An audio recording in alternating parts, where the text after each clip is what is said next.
Dans Sporty News aujourd'hui, Patrick Malecki a la religion dans la peau, Tom Daley est sexy et il le sait, Eusebio de nouveau hospitalisé, Neymar s'éclate au carnaval et Gérard Piqué sous le feu des critiques.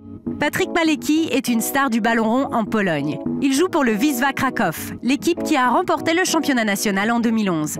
Mais le football n'est pas sa seule passion. Il est aussi très croyant et pratiquant, comme le prouvent ses tatouages. Comme je l'ai déjà dit, j'ai une image du pape Jean-Paul II tatouée sur mon bras. Là-bas, où j'accroche mes affaires, vous pouvez apercevoir une photo du pape Jean-Paul II. C'est mon porte-bonheur. En ce qui concerne mes tatouages, pour l'instant, j'en ai 3.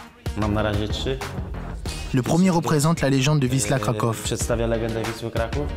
C'était un très bon joueur qui a marqué de nombreux buts pour Wisła.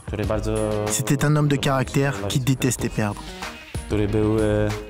Mon deuxième tatouage représente le pape. Mon pape bien-aimé. Derrière lui, vous voyez l'église Marie-Jackie, où je passe le plus clair de mon temps. C'est l'endroit que je veux vous montrer. C'est là où je vais pour être au calme et réfléchir. On ne peut pas vous dévoiler tout maintenant. Pour connaître le troisième tatouage de ce joueur atypique, il faudra regarder Up Close with Patrick Malecki sur Trasport. Tom Daley s'amuse avant les JO. J'ai une passion dans mon pantalon et je n'ai pas peur de le montrer. Ces paroles vous disent quelque chose? C'est le refrain du morceau Sexy and I Know It du groupe américain électro à la mode LMFAO. Et certains athlètes se reconnaissent parfaitement dans ce couplet.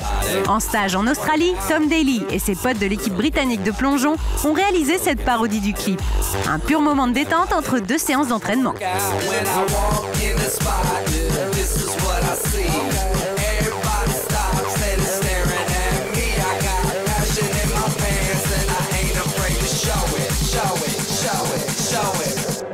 I'm sexy and I know it. En attendant les JO de Londres, on leur décerne la médaille d'or de l'autodérision. Les soucis de santé continuent pour Eusebio. Le légendaire attaquant du Benfica Lisbonne et du Portugal a été admis à l'hôpital pour la 3e fois en 2 mois. Fin décembre, c'était à cause d'une pneumonie.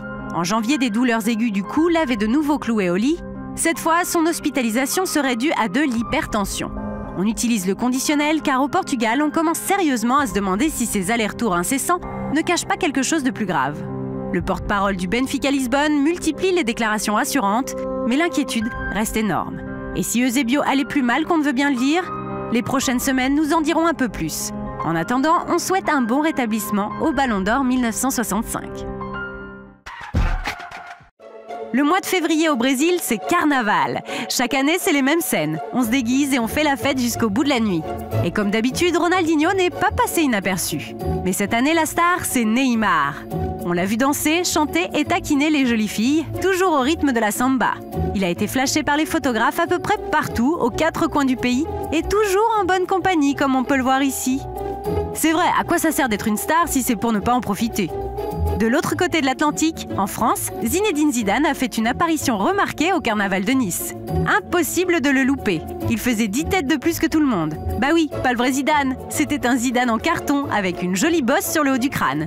Peut-être une allusion à son fameux coup de tête à Marco Materazzi en finale du Mondial 2006.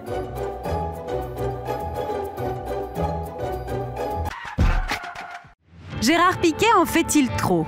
C'est la question que se posent les médias espagnols. Depuis plusieurs mois, le défenseur du FC Barcelone est à la peine sur le terrain. Récemment, son entraîneur, Pep Guardiola, l'a même laissé sur le banc lors d'un rendez-vous crucial en Ligue des Champions. Gérard Piqué n'est plus cette muraille infranchissable qui a mené le FC Barcelone au sommet en 2011. En Espagne, on croit avoir trouvé l'explication. Gérard Piqué se disperse beaucoup trop. Trop de Shakira, trop de sollicitations. Un coup, c'est pour une campagne mango. Les marques se l'arrachent et lui ne sait pas dire non. Le soir, c'est resto, souvent dans ce restaurant japonais au cœur de Barcelone, où le couple Piqué-Shakira a ses habitudes.